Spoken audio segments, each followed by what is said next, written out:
Meillä on ensin tässä semmoinen PowerPoint-esitys, eli me tosiaan kerrotaan nuuskasta ja siihen meillä on sitten laitettu muutama videopätkä, että siinä on koulupoliisi ja sitten hammaslääkäri kertomassa ja sitten otettu myös nuorten näkökantaa, että nuoret myös kertoo ja sitten sen PowerPointin jälkeen me annetaan niiden oppilaiden tehdä semmoisia sarjakuvia, että meillä on tuossa tommosilla lapuilla aihealueet, joiden pohjalta ne saa alkaa työstämään. Eli oppilaat jaetaan 5 ryhmään ja sitten niille annetaan puoli tuntia aikaa tehdä niitä sarjakuvia. Ja sitten kun ne on tehnyt ne, niin sitten tosiaan siitä saa Arctic Children saa sitten siitä materiaalia käyttöön sinne nettisivuille ja ne sarjakuvat sinne. Ja koko ajan niin nuoremmat ja nuoremmat, varsinkin Rovaniemellä, on alkanut käyttämään. Että täälläkin koulussa rehtorihan sanoi meille, kun me käytiin sen ekaa kertaa, että on jo niin ongelma. Tosiaankin, mitkä on niin ja enemmän nykyään nuuskaa mitä tupakkaa. Että se nuuskaaminen on nyt näköjään semmoinen uusi jännä juttu, että kun se on vielä laiton täällä ja Suomesta ei saa, niin sen takia sitten ne helposti lähtee kokeilemaan kaikkea uutta.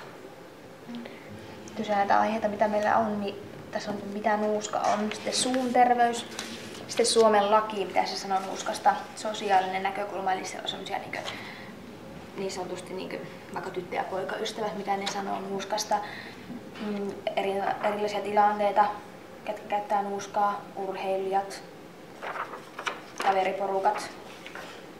Ja sitten semmoinen viimeisenä meillä on tässä muu terveys, että mitä se muuhun terveyteen vaikuttaa sitten se nuuskan käyttö. No me haluttiin, että oppilaat pääsisivät itse siihen tekemiseen matkaan, että se ei ole vaan sitä, että me täällä eessä kerrotaan ja oppilaat kuuntelee, vaan ajateltiin, että sitten kun oppilaat pääsee itse tekemään, niin niillä jää paremmin se asia mieleenkin ja saa itse vähän vaikuttaa siihen, että me käytiin tosiaan täällä ennen tätä meidän hommaa kyselemässä vähän oppilailta, että mikä niillä kiinnostaa ja ollaan sitten sen pohjalta tehty sitä meidän poveria. Niin. Ja niissä sarjakuvista vielä sen verran, että jotenkin se on ehkä lapsille semmoinen mukava tapa sitten perehtyä siihen aiheeseen, että ei ole välttämättä se posteri, mihin on tottunut. Ja ajateltiin just iPadille sen takia, että nyt ollaan kuitenkin menossa yhä enemmän tämmöisen tietotekniikan hyödyntämiseen tässä.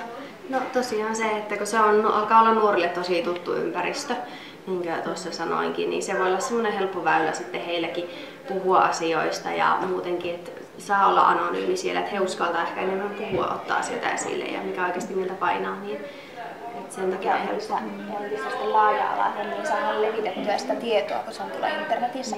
Entä sittenkö, että me mentäisiin joka koululle kertomaan. Tokihan se on ihan fyysistä, että mennään kertomaan ja se tuleekin olemaan tulevaisuudessa terveydenhoitajan yksi työpanos, että pitää ryhmissä käydä pitämässä terveyskasvatusta enemmän. Ne tietokoneet on nykyään niin isossa osassa nuorten elämää, että ei varmaan monetkaan enää niin samalla tavalla kirjoja esimerkiksi lue. Netistä koko ajan hakemaan sen enemmän ja enemmän koko aika, niin hyvä kehittää tämmöistä. Netti voi koko ajan päivittää, että kirjan kanssa kun se on, niin se ei, sitä ei voi aina vaan tuottaa uutta ja uutta, että kun se kirja painetaan, niin sehän on jo vanhentunut periaatteessa se tieto, kun se koko ajan menee eteenpäin. Että se, että sitä voidaan koko ajan päivittää sinne internettiin, niin se on suuri plussa siinä.